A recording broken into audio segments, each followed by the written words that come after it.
की कोई काउंसलिंग की बातें नहीं होती। पहले तो काउंसलर्स नहीं होते थे, बच्चों के डिफरेंट बिहेवियर्स, एग्रेशन, डिप्रेशन, इनके बारे में भी कोई बात नहीं होती थी। तो क्या ये सारे चैलेंजेस जेंसीज के ही हैं या फिर ये सब कुछ सेल्फ क्रिएटेड है? ये आज होता है, ये पहले नहीं होता था। तो क्या पहले ऐसा होता ही नहीं था? So myself Samina Warsi, principal and happiness coach. आज के इस वीडियो में हम इसी टॉपिक पे बात करेंगे कि हमारे जेंजीज के क्या चैलेंजेस हैं और हमारे जेन एक्स से यानी कि हमारे जो जेंजीज के पेरेंट्स हैं उनके क्या चैलेंजेस हैं, और इसी पे हमारा आज का ये वीडियो। सो हम यहाँ शुरुआत से शुरू करते हैं, बच्चे कैसे सीखते हैं। और अर्ली लर्निंग की जो फाउंडर रही है मारिया मॉन्टेसरी, उन्होंने भी अपनी फिलॉसफी में यही बताया है कि बच्चे जो है वो एनवायरनमेंट से सीखते हैं। तो अगर जेंजीज की कोई प्रॉब्लम है या कोई चैलेंजेस है तो वो चैलेंजेस आए कहाँ से? तो वो चैलेंजेस आए ही वहां से, क्योंकि जेन एक्स या फिर जो भी जनरेशन हम उन बच्चों की जो अपब्रिंगिंग कर रहे हैं उसमें जो हमने उनको एनवायरनमेंट क्रिएट करके किया है। तो एक्चुअली ये प्रॉब्लम्स है या चैलेंजेस हैं या फिर ये टाइम चेंज है, तो इसी को हम समझेंगे इस लॉन्ग वीडियो में। तो पहले मैं बात ये करती हूँ कि आपको ये बता दूं कि जो मैं बात कर रही हूँ जेनजीज, जेन एक्स, तो मैं इस चार्ट से समझ लेती हूँ। तो जेनजीज क्या है? जेनजीज हमारे 1996 से लेके 2010 तक के जो बच्चे बॉर्न हैं वो जेनजीज में आते हैं। तो हमारे बच्चे जो हैं वो जेनजीज में हैं और मैं पेरेंट जो हूँ तो मैं जेन एक्स में हूँ। अब बाकी कौन किस जनरेशन में फॉल करता है वो इस चार्ट से आप समझ सकते हैं।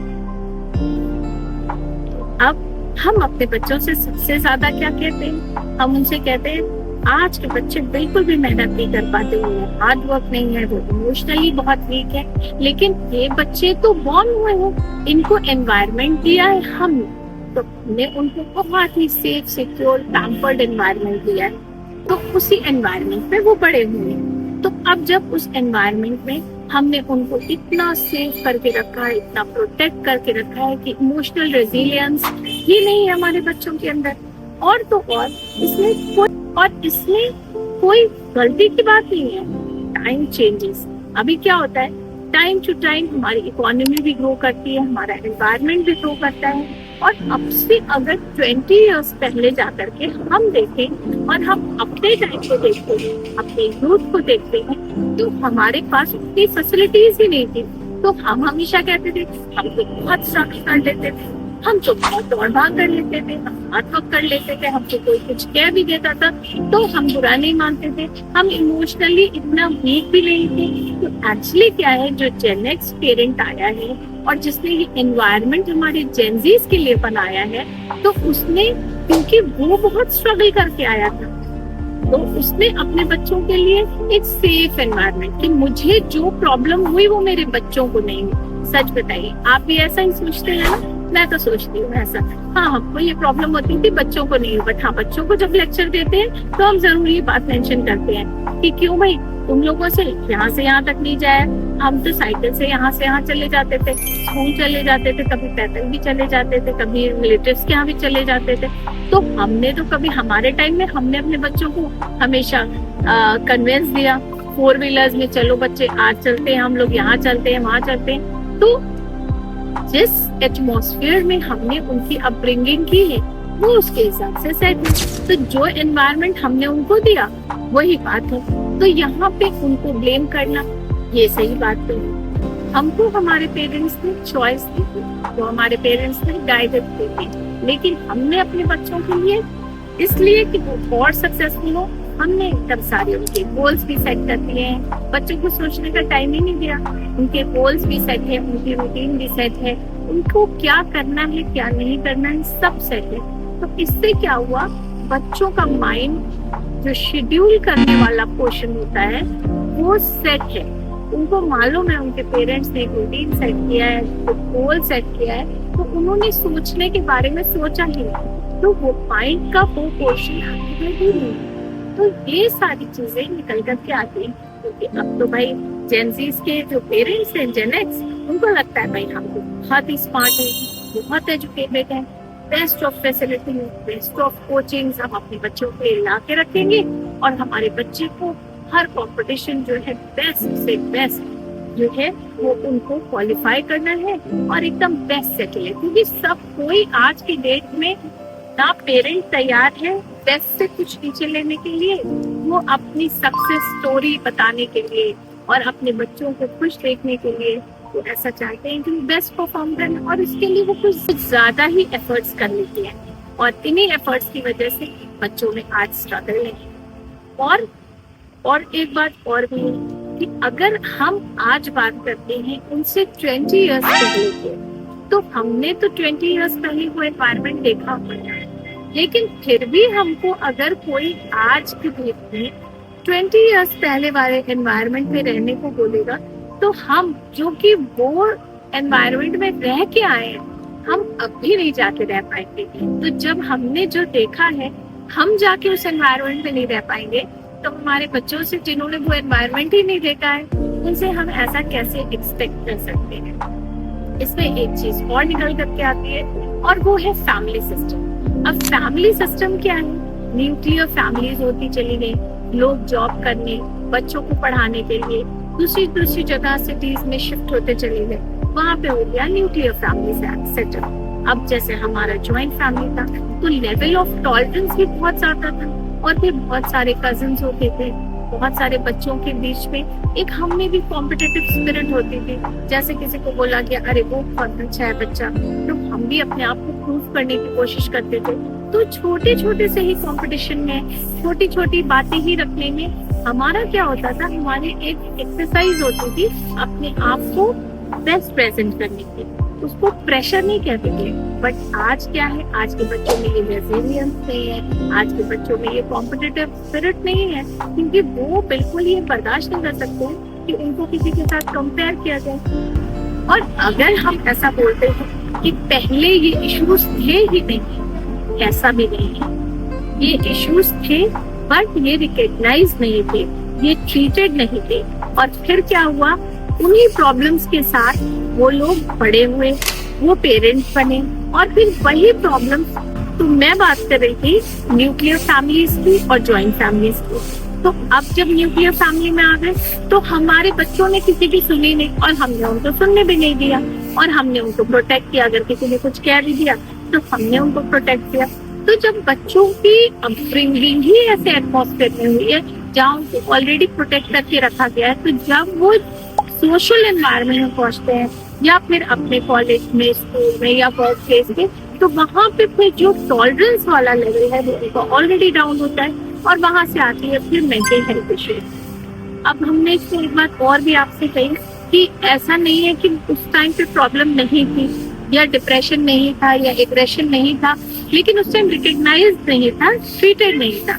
तो जब ट्रीटेड नहीं था तो वही लोग आज पेरेंट्स बने।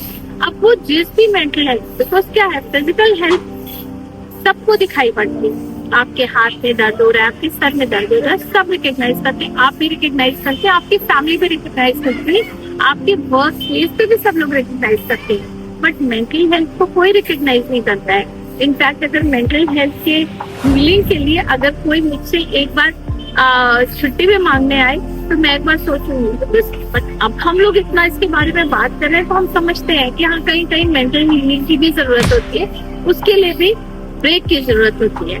बट पहले ऐसा नहीं था। तो अभी क्या है, वही पेरेंट्स आए और अब वो पेरेंट्स बने। मेंटल हेल्थ इश्यूज चल रहे थे और वो चलते चलते ही वो किसी ने रिकॉग्नाइज ही नहीं किया, और आज की डेट में वो पेरेंट बने और बहुत एग्रेसिव पेरेंट बन गए।